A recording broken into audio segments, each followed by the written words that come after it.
I remember the first prototype meeting I went through, I literally almost jumped out the window because I had never been through this before.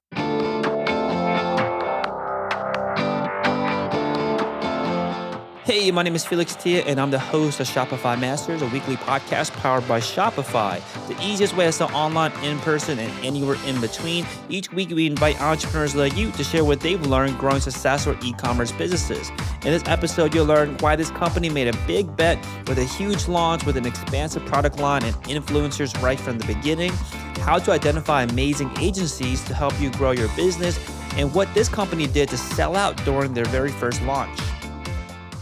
Before we get into our show, I want to share a strategy some businesses are using to help manage cash flow during COVID-19. They're selling gift cards. Gift cards give customers a way to support you right now. We've seen some creative ways to market them, like selling gift cards at a discount, giving special offers for customers who redeem them in the future, and adding free gift cards to high-value cards as a bonus. As part of Shopify's response to COVID-19, gift cards are now available on all Shopify plans, so you can start selling them right away. For more information, visit shopify.com/giftcard. Today, I'm joined by Brian Berger from Mack Weldon. Mack Weldon is a pioneer direct-to-consumer and a one-stop destination for men's essentials and was started in 2012 and based out in New York. Welcome, Brian. Thanks so much for having me. Yeah, so the idea behind this business all started due to a frustration that you've had with shopping. So tell us more about that. What was the problem that you were trying to solve? It was really specifically the problem of shopping for underwear and socks. I hated the experience of going to department stores and having to sift through a never-ending sea of product. I was never able to find what I bought the last time and really liked. And there was a whole bunch of things about it, in addition to those, that just felt really kind of broken and at odds with what should really be a convenient experience. Because, guys typically buy things on especially these kinds of things on a replenishment basis.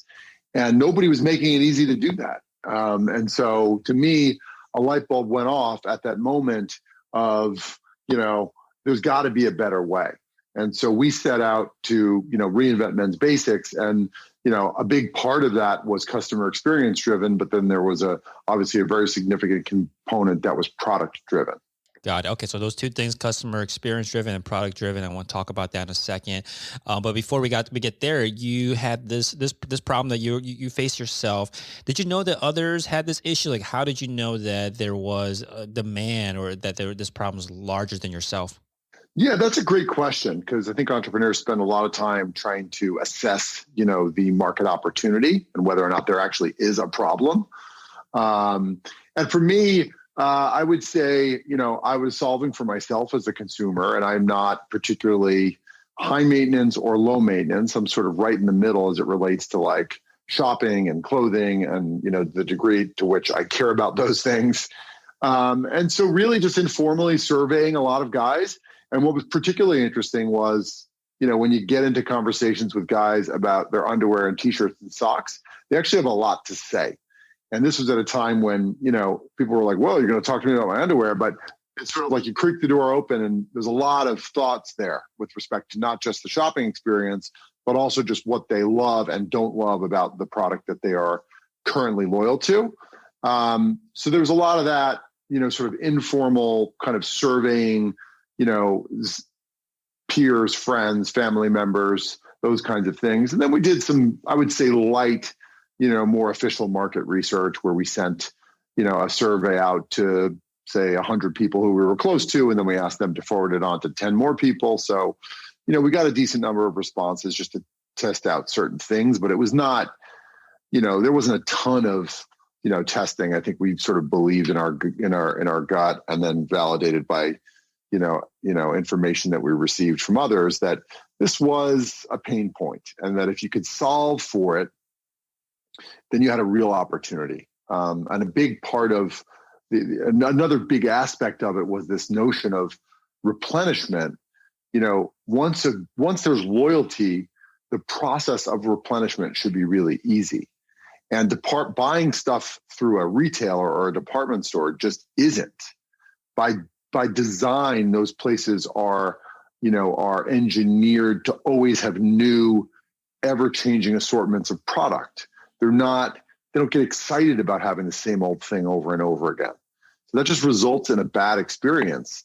Customers want to know, once you find something you like, you want to know you can go back and get the exact same thing again and again, just like Starbucks, just like McDonald's, just like, so we were able to sort of tap into that.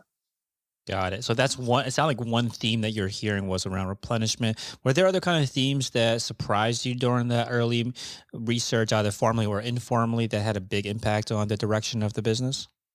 I mean, just a lot of discussion around technical details and functionality, which was great because we were focusing on that. We're like, how do we mash up, Lululemon and all the good things that they do for performance apparel and Calvin Klein, who was like the 800-pound gorilla in, boxer briefs and premium men's underwear. So how do you mash that up? And that was our product strategy. And, what we found was that there was a huge appetite for product innovation and features and benefits that more directly address the customer experience. For example, undershirts that are a little longer so they stay tucked in and a little more fitted so they don't bunch up. V-necks that sit, below your collar button. So if you're wearing, a dress shirt and the top button is unbuttoned, you don't see the t-shirt underneath it peeking out. Things like that.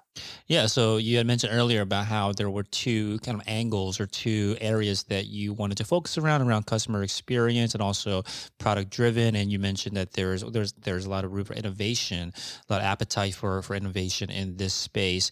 Well, between those two things, when you first start a business, those could require lots of investment in both directions. Which one do you think that was more important to focus on at first?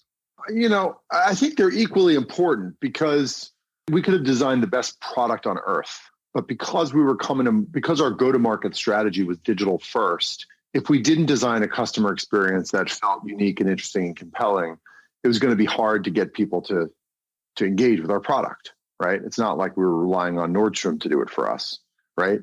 So, and on the flip side, we could have designed the best customer experience on earth, one-click ordering, whiz-bang fast, all the things. But if the product didn't deliver, then it would all be for nothing, right? Because we wouldn't be generating that, good first impression and loyalty that is core to our business model. So we really spend equal time on both things. Got it. Can you describe to me what that first kind of commercial, the first attempt at putting something out commercially was? Or what did the experience? What was the experience like? What was the product? Yeah, it was pretty intense because this was before, you were able to kickstart things and really, advance sell or beta test product. We effectively built a lot and invested in a lot of foundational things. So website, a brand identity, and not only the product development, but the actual inventory itself. So we had made a pretty significant, economic bet prior to having sold a single thing. And part of that decision was, should we focus on one product? Should we focus on a handful of products? And we ended up choosing the latter strategy because we felt that if we want to maximize brand equity, we would need to tell the product story across multiple products, that it would reinforce what we were about from a product standpoint. And that it was a bet, but it was a bet that paid off. We invested in a real proper launch where we had PR, we had influencers, we had organic PR, people we went out to just through our own networks. We leveraged friends and family and our personal networks to virally market not only our site but our social feeds. We did a major press push where we did desk sides with editors. It was a full on, process. And we also had some marketing.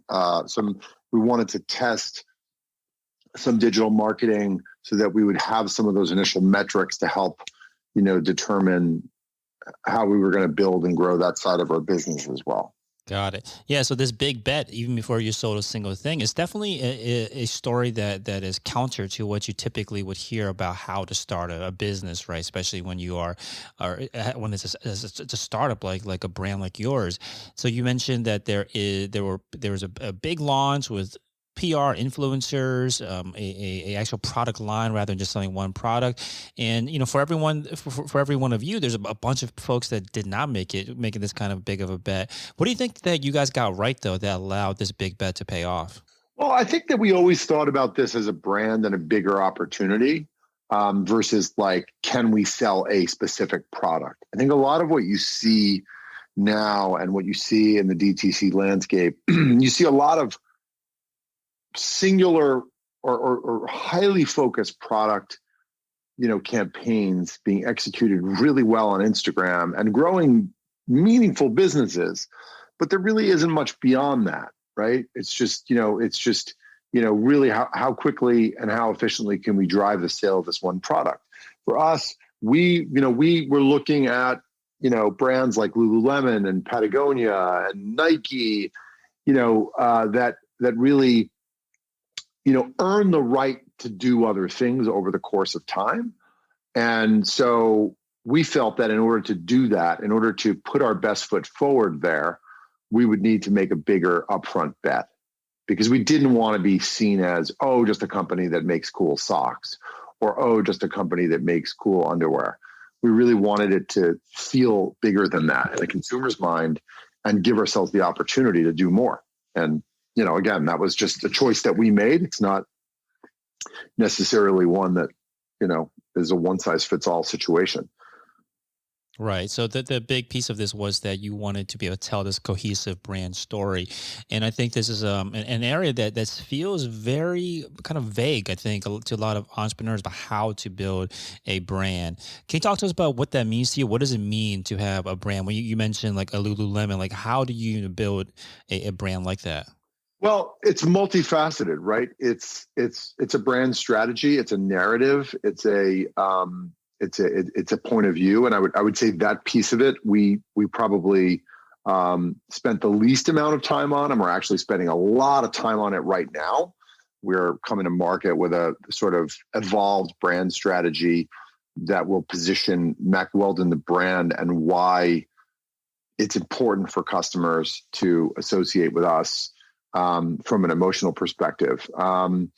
There's an aesthetic piece of it, like what does it look and feel like?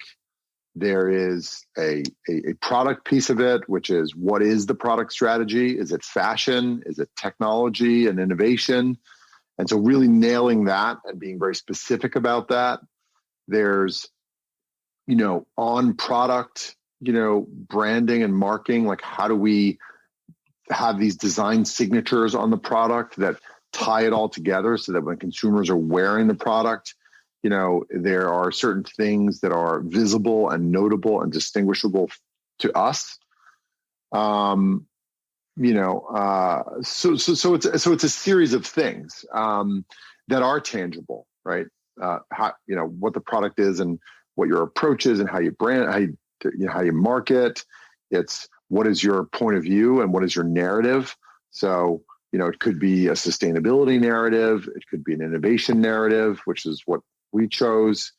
It could be a altruistic one for one. You see, Warby Parker is a leader in the space. They were very big on this one for one model. So it's not all just sort of fluffy, subjective, things. It's there are very specific things when you get down to it. And the kind of investment that you're talking about in branding has a huge payoff, but also it can take longer than probably what a lot of people are thinking about when I think about how should I spend my time. How do you know if you're headed in the right direction as you are making changes, as you are deciding elements of your brand? How do you know if it's actually giving you the results that you want? Well, I think there are things that you measure and look at day to day. You look at metrics like, new customer conversion rates. And then you look at, just to determine, is it resonating? It's longer term metrics like repeat rates and repeat frequencies. Are people buying more on, in each successive purchase? Are they coming back? What does it take to get them back?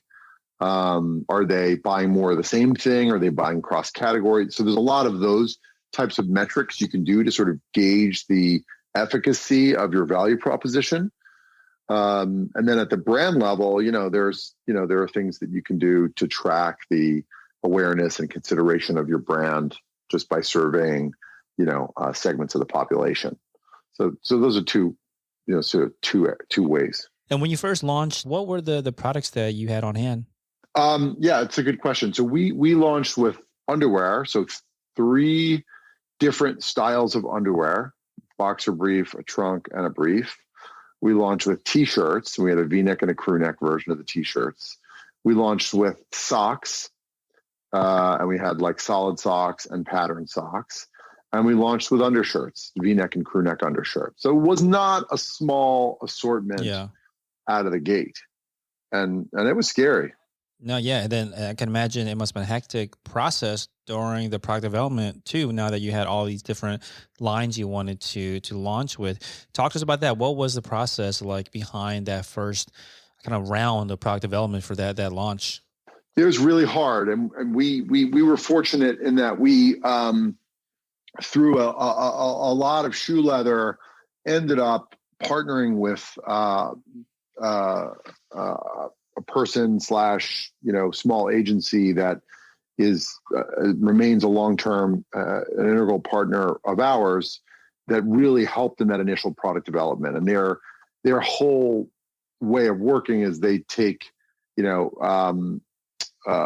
concepts from like the ideation phase all the way through the commercialization phase. And so everything from design, development, sourcing, production, and ultimately landed goods in a warehouse.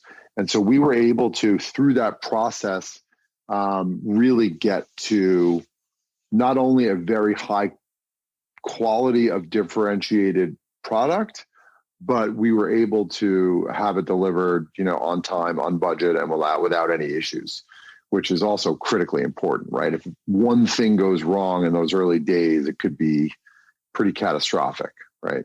Yeah, that's an amazing partnership.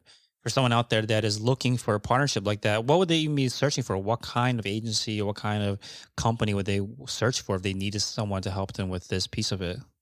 For soft goods and hard goods like bags and accessories, there's many there are many agencies out there that do kind of full package solutions for emerging brands and companies.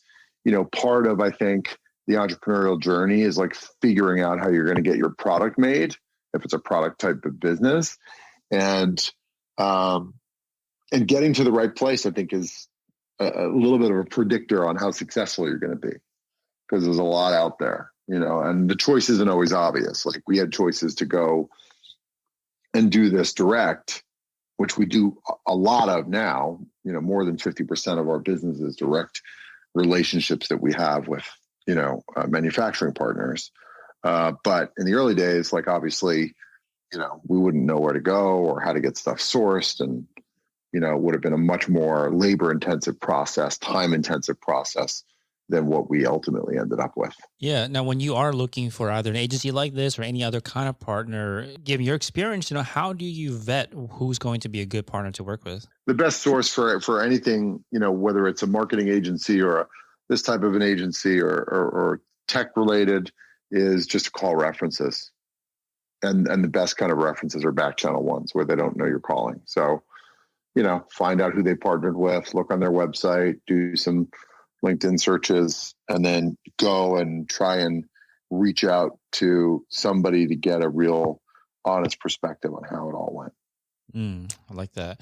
When you do hire an agency like the one that you worked with, what's your involvement where, especially since you mentioned that they helped tremendously during this entire process, what is your kind of involvement to make sure that it at the end of it, you have a deliverable that you expected? That's a great question. And it really depends on, if you're doing a photo shoot, for example, there's a process that you go through where you pull, inspiration boards and swipe. And that's all really meant to help inform, the end product that you're looking to get. And it's not dissimilar here, where you're looking at fabrics, you're looking at trims, you're looking at design boards, which are just like CAD designs, and then you go through a prototyping process. First proto, second proto, third proto. I remember the first prototype meeting I went through, I literally almost jumped out the window because I had never been through this before. And what was presented to us was so far from a finished good. And there are just things you need to know. When you get prototypes, they're in available fabrics and yarns. They're using available trim colors. And you know what I mean? So it could look like a Raggedy Ann doll because of that and not because of anything else, right? So, those are just the things that you learn. And then as you go through each iterative process, it gets closer and closer to what the end result will look like. But in product development specifically, there is a prototyping process. It's usually 3 or 4 rounds before you get to final, like, this is what we're making. Got it. So there's kind of like stages to it that you can do your kind of due diligence and your own kind of QA along the way. Now, you had mentioned that a lot of your relationships now, like with manufacturers, are direct. What are some of the kind of important lessons and skills that you learned, you had to learn in order to be able to, like I mentioned, transform or shift half of your business, your production now to having these direct relationships? What are some important things that others need to learn in order to be able to execute this piece of it effectively? Hire great people with experience to do that vetting, right? Like, I'm not, I've never managed those types of relationships in my background. Like, we hired the head of design for Calvin Klein underwear, and over the course of time, he brought over members of his team. So they had pre-existing relationships. They had, vetted at scale, some of the best manufacturers and mills in some of the spaces that we play in. And they were able to forge and formulate those relationships. Hey, real quick, if you're enjoying the show, please leave us a review on iTunes to let us know what you think or what you'd like to hear more of. Now, let's get back to the interview. Got it. Now, speaking of hiring, one thing you told us was about how that hiring aggressively and building a team for the business you'll need tomorrow versus what you may need today is an important distinction. If you need a resource, it's probably too late and you've left some opportunity on the table. Tell us more about that. Like, why did you learn this lesson the hard way? Did you already notice coming in? Tell us about your experience with that particular line of thinking. Yeah, I mean, I think that there's 2 things at play. One is you're always trying to be really efficient with your resources. So, you're never looking to overstaff. At least we never were. And then the other thing is that, there's this, I think you have this kind of false perception that if and when you need somebody, you're just going to snap your fingers and, in 60 days, you're going to have somebody sitting in a seat. And that's just not the way it works.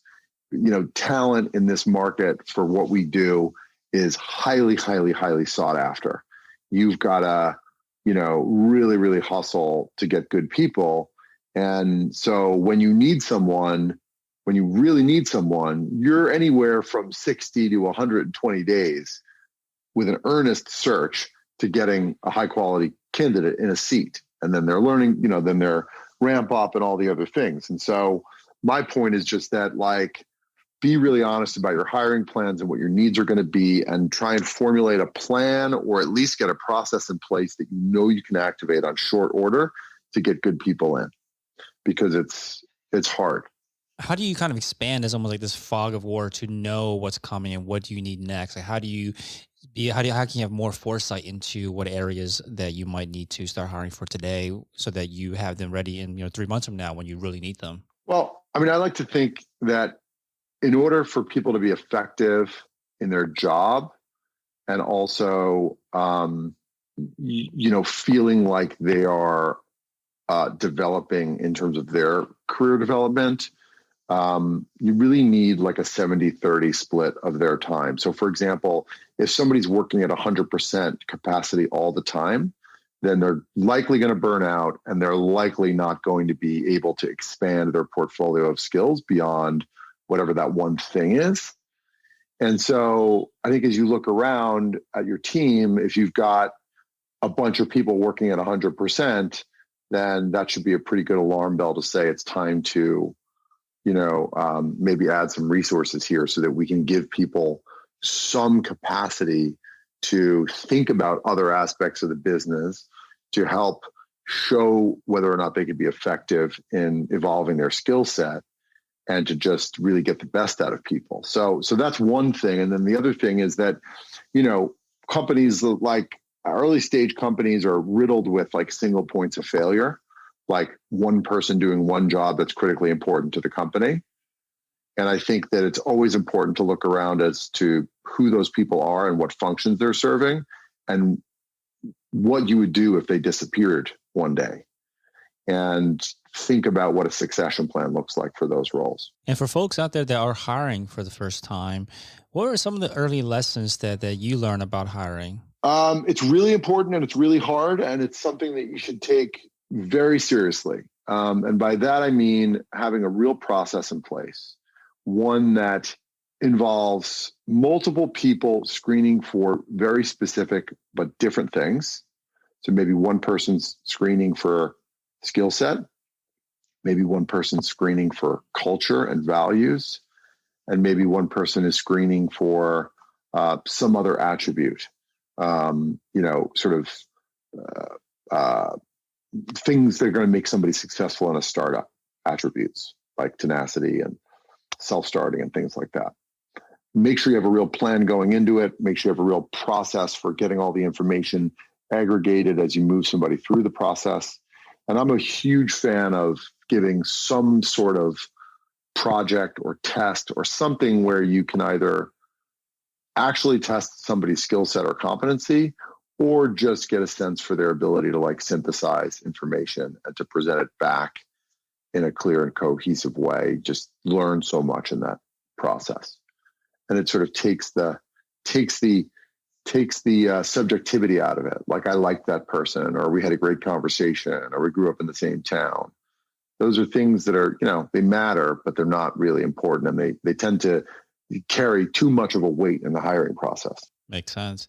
And once someone is hired, talk to us about what you've learned about onboarding. How do you make sure that a new hire is able to hit the ground running? Yeah, I mean, that's an area that we've made enormous strides in. I think the first impression is really important. So, making sure that person and that hiring manager has a 30, 60, 90 day, like high level game plan for that person, making sure that the person's schedule is full of meetings for the first week or so of their onboarding, so that they're getting to not only get to meet people from the standpoint of like assimilating them into the company, but also they're learning who the, key cross-functional partners are for them.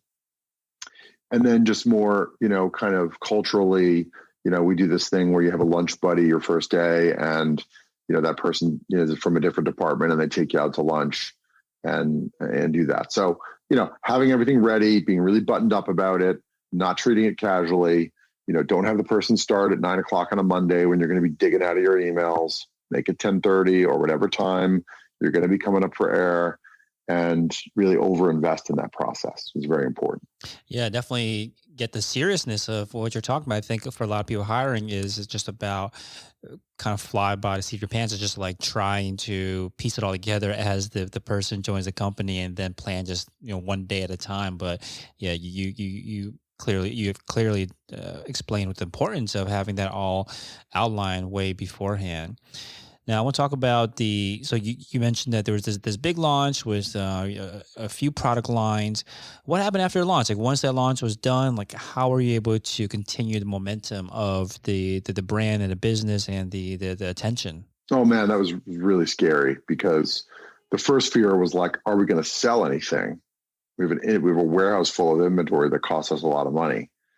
Then that quickly flipped to, oh no, we're going to sell out. We've got all this demand that we've generated. How are we going to meet that demand? And now we're going to buy more inventory. And what does that sort of, flywheel look like? And so, it's just a series of escalating, calculated risks that you're taking. But in a consumer business, you can't grow. You cannot make it work if you're not prepared to, own the product, to meet the demand. And in our world, in the DTC or the e-com world, it's particularly stressful because you don't really have any visibility into the demand. The demand can come as a function of a really successful Facebook campaign, and then it could be gone. It could just go away. It's not like a traditional business that's sold in a department store that knows what its purchase orders look like. 80% of its demand is accounted for before a purchase order is placed. And then maybe you buy a little extra just for opportunistic things. This is different. Yeah. So how do you de-risk that when demand can just go away? It's very hard to do. So you can optimize your supply chain to the best you can. And it really is, some of the companies that have had a lot of success have supply chains that are very responsive and very flexible, and they're able to get back into product in a very short period of time. So they don't have to forecast as much. In our case, we have some natural benefits to our product category in that there isn't a whole lot of seasonality or fashion risk or SKU diversification. So what we have is evergreen. So if we overinvest, we just sell it in the next period, right? Like it's not like it's a ski jacket, and if you don't sell it all by February, you're going to be marking it down into the abyss, right? So, it's not a one size fits all type of answer, but I think that being as data-driven as you can be and really trying to shorten up the supply chain as much as you can without taking on risk, those are all ways to do it. Yeah, in the opposite direction, where demand for a particular channel that was performing well just dries up for some reason, what's the response? I think that this happens a lot to a lot of listeners out there, where something just might be working for them and all of a sudden it stops working. Like a Facebook campaign, for example, just stops working. What's the kind of response at a higher level to deal with all of a sudden a channel just kind of disappearing? You have to figure out alternative ways to try and make it work. There are obviously other ways of distributing product if need be. If it's a seasonal product, you can decide whether or not you want to put it out into, a discount channel or sell it through a third party, maybe cut a deal with a retailer that isn't going to compete with you in your channel. Maybe you want to, say, hey, let's just donate the inventory. Is a great example. I mean, we have Matt. This is a really good example. Everybody who made masks is now sitting on hordes of masks, right? Because demand for masks they're virtually gone. So what do you do? So, we did something where we had people at the Javits Center, handing out masks to newly vaccinated New Yorkers, several weeks ago when the mask mandates were still in place, and it wasn't where we are now. Like that was kind of a cool, kind of PR strategy, customer acquisition strategy. You can donate them to countries or places where they're not as far along against fighting, what's going on. So there are things you can do, maybe generate some marketing, off of it. But I think if you have a core fundamental distribution problem, like the ads that you're using to drive your core business are no longer working, I think that's a bigger problem and requires, a real strategy to fix. Yeah, so it sounds like some creativity is required whenever that does happen. And so this launch that you had that led to pretty much, you said, selling out of your production line. What pieces of it do you think were the biggest factors along this launch? I think a lot of people are also doing these big launches either for the first time or product line launches. What do you think were some of the biggest factors that you got right that had a big impact on being able to sell out? I think that in addition to more traditional PR, like a PR agency setting up meetings with editors for us to go out and introduce the brand and showcase the product, was our hustling and getting the brand and the story in front of editors that don't necessarily subscribe to a traditional PR type of approach. And it was really those editorial features that really moved the needle for us in the launch period. But what it also did was it created content now that was going to live on an evergreen basis about the brand. So when somebody writes an article about you, and then somebody searches Google for Mack Weldon, now they're seeing a third-party endorsement of us. And that really helps make the marketing more efficient, right? Because you have, hopefully a higher conversion rate now that somebody's seeing a validation of your brand. Mm. And after that launch, what was the area of focus once that was done? Because you had mentioned a lot of the stuff you had in the warehouse was all selling out, and wasn't the next area of focus to produce more, to focus doubling down on the marketing? What was next? Yeah, I think it was really making sure the supply chain was going to be able to deliver for us, and then also the other piece was really proving out the marketing strategy, right? Can we demonstrate that we can cost effectively acquire customers through paid channels? Okay, so proving out the marketing strategy. Tell us more about that. Like, what was the attempt? What was the strategy here to acquire customers through paid channels? Yeah, so one of the first hires we made was somebody who really had a lot of expertise in not only customer acquisition, but retention. So what we wanted to do was we wanted to build out case studies to showcase that we can spend a budget that would hopefully grow, across mainly it was Facebook and search, to get customers in, and then demonstrate that those customers exhibited a certain behavior over a reasonable period of time. Starting to prove out this like customer unit economic equation. Spend X to get a customer. The contribution of that customer on the first order is this. The equation is positive, negative, or neutral. And then all subsequent transactions by that customer that didn't have a marketing cost associated with them are that then adding to the profitability. Like, we were trying to tell that story because we were going to be, setting out to fundraise, and we knew that was going to be an important question that we had to sort of demonstrate for investors. And now you mentioned that there was this focus on retention, right? Not just getting that customer for the first time, but how often do they come back and buy more? Now, when you took this approach of differentiating between kind of retention and that first time customer, are there just different types of customers that are more likely to return, or they're just different, or is there a different marketing approach to get a customer to come back and repeat purchase? Well, there are different type of customers for sure, but I mean, at scale, you're looking at averages. So, now we segment and target different types of customers in different ways. But at that point in time, we were just, looking to demonstrate that we could do it at a reasonable level of scale. And when you look back on it, what seemed to work? Like, what was working to retain a customer? I think the product is a big part of that story. They have to obviously like what they previously bought, but like, we're dealing with guys, so there has to be some sort of a nudge to get people to shop. And so, really compelling, email marketing with thoughtful subject lines and great creative, really highlighting the features and benefits, really straight to the point. That was really our strategy, and that it worked quite well. And then over time, we developed more of a life cycle email approach where we're now, in addition to like mass customer marketing about product and new product launches, we're doing much more tailored messaging to different customer segments. So a customer, who's 30 days out from their first order is getting a certain type of messaging flow than, say, maybe a repeat customer, a repeat loyal customer that's in the highest tier of our loyalty program.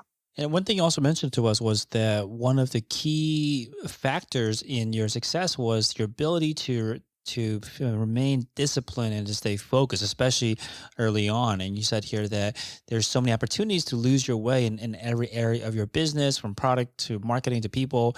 And especially, again, as an early stage business, your most precious resource is time and capital. Anything that takes you off of looking at those two things puts the entire thing at risk. So talk to us about that. I think the idea of focus is important, but it's sometimes hard for folks to identify, is this actually in focus or not? So what's your approach to identifying whether I am staying focused, like being honest and truthful to say, yes, I am being disciplined, I am being focused, versus not? So I think with respect to that, it's really, it's with respect to time, it's really just a function of making sure that projects are well defined and teams are very clear on what the objective is, so that, and how it's going to be measured, so that you're not spinning your wheels in search of an objective that isn't what is in line with the strategy. And capital, same thing. It's sort of like really trying to have your arms around what things cost and what their, ROI looks like before you're, charging down the path, right? Because oftentimes it can be too late. I mean, I think with respect to marketing, digital marketing and things of that nature, costs can escalate really fast.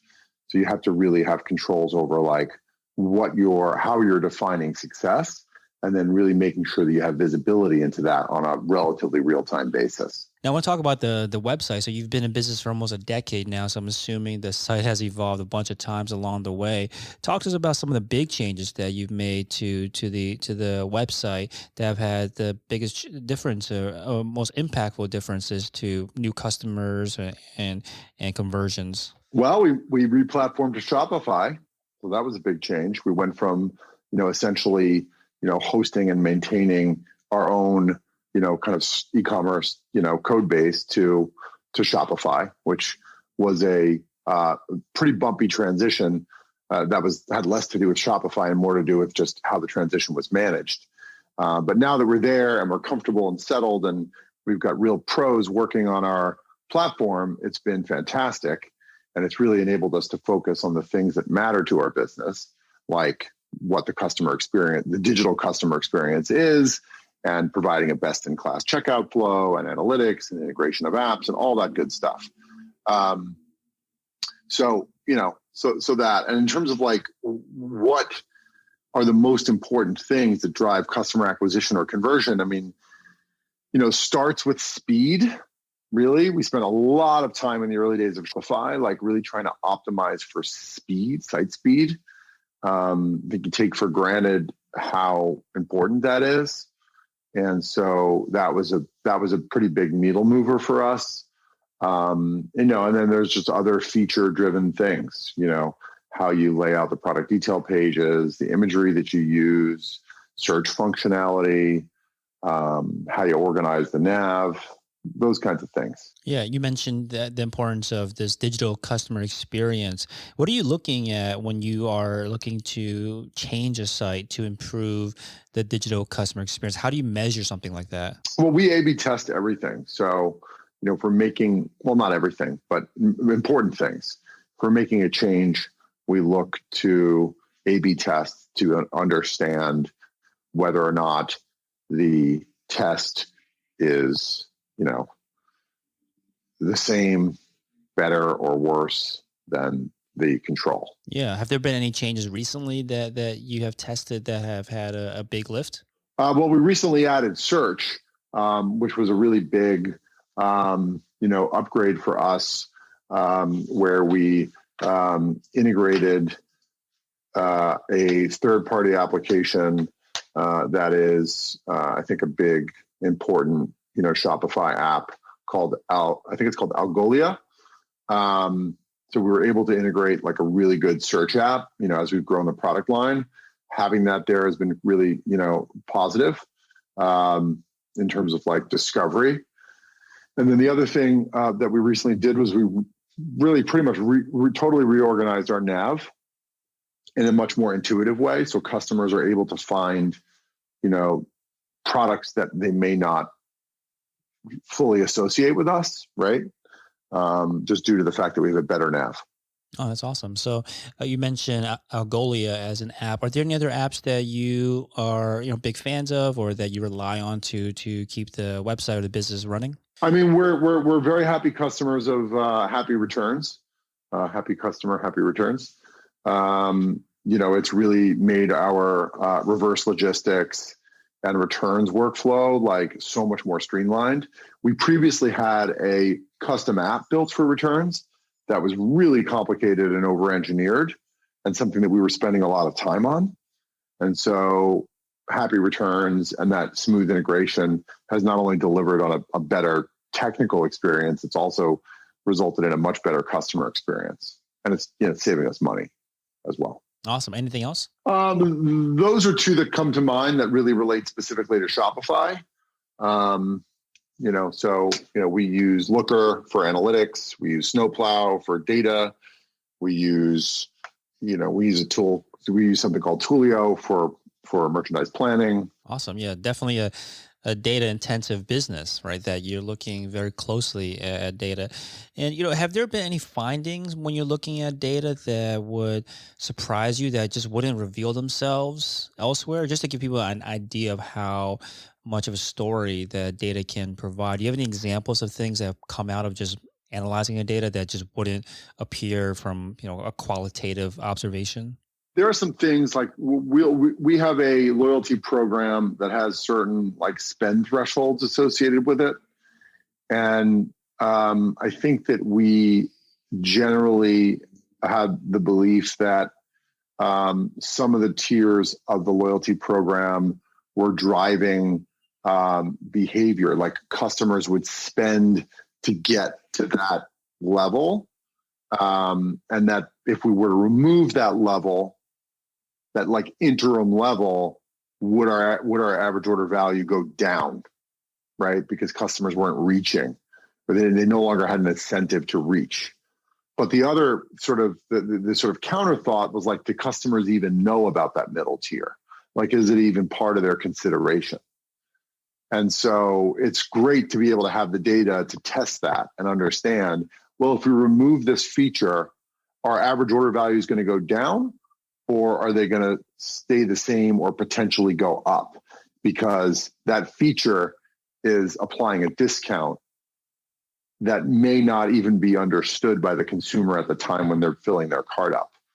So that's an area where like we're able to test and understand what the impact is. And in that particular case, we learned that it didn't really have a big impact. And in fact, we were, giving people a benefit that we weren't really getting any credit for. Yeah, so it sounds like sometimes data can tell a story, but then also bring up more questions that you now need to answer. Always. Yeah. So MackWeldon.com is a website. And I'll leave you this last question. What do you think has been the biggest lesson that you or the company has learned over the past year that has had an impact on the direction of your business moving forward? Well, what we've learned is how much we can do in a resource-constrained environment. Like, not necessarily a resource-constrained environment, but like we faced enormous adversity in the sense that like we were all of a sudden all working remotely and we couldn't meet to do creative things or product reviews or all the things that we have historically done. But we were able to not only adapt, but also thrive during that time. And thrive in the business, thrive in a sense that we were able to meet our customers where they are or where they were in a very sort of honest and authentic way.